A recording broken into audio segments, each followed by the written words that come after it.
رسول اللہ صلی اللہ علیہ وآلہ وسلم کا ارشاد ہے، آدمی قیامت کے دن اسی کے ساتھ ہوگا جس سے اس نے دنیا میں محبت کی۔ رسول اللہ صلی اللہ علیہ وآلہ وسلم نے فرمایا، کامل مومن وہ ہے جو خوش اخلاق ہو اور گھر والوں سے نرم سلوک کرنے والا ہو۔ مرد خواتین کا ایک دوسرے کی مشابہت۔ حضرت ابو ہریرہ رضی اللہ تعالیٰ عنہ فرماتے ہیں کہ رسول اللہ صلی اللہ علیہ وآلہ وسلم نے اس مرد پر لعنت بھیجی جو عورتوں کا سا لباس پہنتا ہے، اس عورت پر لعنت کی جو مردوں کا لباس پہنتی ہے۔ سلام کرنے کا حکم۔ نبی کریم صلی اللہ علیہ وآلہ وسلم نے ارشاد فرمایا، چھوٹے بڑوں کو سلام کریں، گزرنے والے بیٹھے لوگوں کو سلام کریں اور کم تعداد والے زیادہ تعداد والوں کو سلام کریں۔ قسم ہے اس ذات کی جس کے قبضے میں میری جان ہے، تم لوگ جنت میں داخل نہ ہوگے جب تک ایمان نہ لے آؤ، اور تم مومن نہیں بن سکتے جب تک آپس میں محبت نہ کرنے لگو۔ کیا میں تمہیں ایسی بات نہ بتا دوں جب تم اسے کرنے لگو گے تمہارے درمیان محبت پیدا ہو جائے گی، تو تم اپنے درمیان سلام کو عام کرو۔ نبی کریم صلی اللہ علیہ وآلہ وسلم کا ارشاد پاک ہے، ظہر سے پہلے 4 رکعتیں تہجد کی 4 رکعتوں کے برابر شمار ہوتی ہیں۔ زکام کا فوری علاج نہ کیا جائے۔ رسول پاک صلی اللہ علیہ وآلہ وسلم نے فرمایا، ہر انسان کے سر میں جذام کوڑھ کی جوش مارنے والی ایک رگ ہوتی ہے، جب وہ جوش مارتی ہے تو اللہ تعالیٰ اس پر زکام مسلط کر دیتا ہے، لہذا زکام کا علاج مت کرو۔ حکمہ حضرات بھی زکام کا فوری علاج بہتر نہیں سمجھتے بلکہ کچھ دنوں کے بعد علاج کرنے کا مشورہ دیتے ہیں۔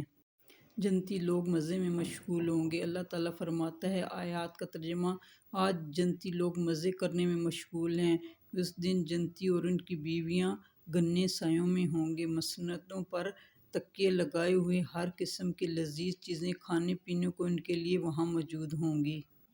جنت کی نہریں۔ جنت میں 4 دریا ہیں، ایک پانی کا، دوسرا دودھ کا، تیسرا شہد کا، چوتھا شراب کا، پھر ان سے نہریں نکل کر ہر ایک کے مکان میں جا رہی ہیں۔ وہاں کی نہریں زمین کھود کر نہیں بلکہ زمین کے اوپر رواں ہیں۔ نہروں کا ایک کنارہ موتی کا، دوسرا یاقوت کا ہے اور ان نہروں کی زمین خالص مشک کی ہے۔ جنت کی افضل ترین نعمت۔ جب جنتی جنت میں داخل ہو چکیں گے تو اللہ انہیں مخاطب کر کے فرمائیں گے، مزید کسی چیز کی ضرورت ہو تو بتاؤ، تو جنتی جواب دیں گے، کیا تو نے سرخرو نہیں کر دیا؟ کیا تو نے ہمیں جہنم سے نجات دے کر جنت عطا نہیں کر دی؟ اب بھلا کس چیز کی ضرورت باقی رہ گئی ہے؟ پھر وہ پردہ اٹھے گا اور جنتی اللہ تبارک و تعالیٰ کو اپنے سامنے دیکھیں گے اور اس سے زیادہ محبوب کوئی اور نعمت ان کے نزدیک نہیں ہوگی۔ اس پر آپ صلی اللہ علیہ وسلم نے قرآن کی یہ آیات تلاوت فرمائی، للذین احسنوا الحسنی وزیادہ، جن لوگوں نے بھلائی کی راہ اختیار کی ان کے لیے اچھا بدلہ ہے اور مزید برآں بھی۔ نبی پاک صلی اللہ علیہ وآلہ وسلم کی نصیحت۔ رسول پاک صلی اللہ علیہ وآلہ وسلم نے فرمایا، تم اپنے مسلمان بھائی سے جھگڑا مت کرو اور نہ اس سے ایسا مذاق کرو جو جھگڑے کا سبب بنے، اور نہ اس سے ایسا وعدہ کرو جس کو تم پورا نہ کر سکو۔ نبی کریم صلی اللہ علیہ وآلہ وسلم نے فرمایا کہ ایک شخص کا انتقال ہوا، قبر میں اس سے سوال ہوا، تمہارے پاس کوئی نیکی ہے؟ اس نے کہا کہ میں لوگوں سے خرید و فروخت کرتا تھا اور جب کسی پر میرا قرض ہوتا تو میں مالداروں کو مہلت دیا کرتا تھا اور تنگ دستوں کے قرض کو معاف کر دیا کرتا تھا، اس پر اس کی بخشش ہوگی۔ آزمائش کیوں آتی ہے؟ رسول اللہ صلی اللہ علیہ وآلہ وسلم نے فرمایا، بندے کی آزمائش اس کے دین کے حساب سے ہوتی ہے، اگر وہ اپنے دین میں پختہ اور مضبوط ہو تو اس کی آزمائش بھی زیادہ ہوتی ہے، اور اگر اس کا ایمان کمزور ہو تو اس کی آزمائش اسی حساب سے کم ہوتی ہے۔ بندے پر مسلسل آزمائشیں آتی رہتی ہیں، حتیٰ کہ وہ اسے ایسا پاک کر دیتی ہیں کہ وہ زمین پر چل پھر رہا ہوتا ہے اور اس کے ذمے کوئی گناہ نہیں ہوتا۔ شیطان کی کمزوری۔ ایک بار رسول اللہ صلی اللہ علیہ وسلم نے شیطان کو دیکھا، بہت کمزور اور لاغر نظر آ رہا تھا۔ آپ صلی اللہ علیہ وسلم نے اس سے پوچھا، تیرا یہ حال کیوں ہو گیا ہے؟ شیطان نے کہا کہ اے رسول خدا صلی اللہ علیہ وسلم، آپ کی امت کے 6 کاموں کے باعث پریشان ہوں، مجھے ان کاموں کے دیکھنے کی طاقت نہیں اور میں ان کا متحمل نہیں ہوں۔ جب ایک دوسرے سے ملاقات کرتے ہیں تو سلام کرتے ہیں، ایک دوسرے سے مصافحہ کرتے ہیں، ہر کام کا ارادہ کرنے سے پہلے انشاءاللہ کہتے ہیں، گناہ ہو جائے تو استغفار کرتے ہیں، آپ صلی اللہ علیہ وسلم کا نام سنتے ہیں، صلوات پڑھتے ہیں، ہر کام کی ابتدا میں بسم اللہ الرحمن الرحیم کی تلاوت کرتے ہیں۔ مفہوم حدیث حضرت محمد صلی اللہ علیہ وسلم نے فرمایا، اللہ تعالیٰ فرماتے ہیں ابن آدم جب تک تو مجھے پکارتا رہے گا اور مجھ سے مغفرت کی امید رکھے گا تو میں تجھے معاف کرتا رہوں گا۔ اے ابن آدم، اگر تیرے گناہ آسمان تک بھی پہنچ جائیں پھر بھی اگر تو مجھ سے مغفرت مانگے گا تو میں تجھے معاف کر دوں گا اور مجھے کوئی پرواہ نہیں۔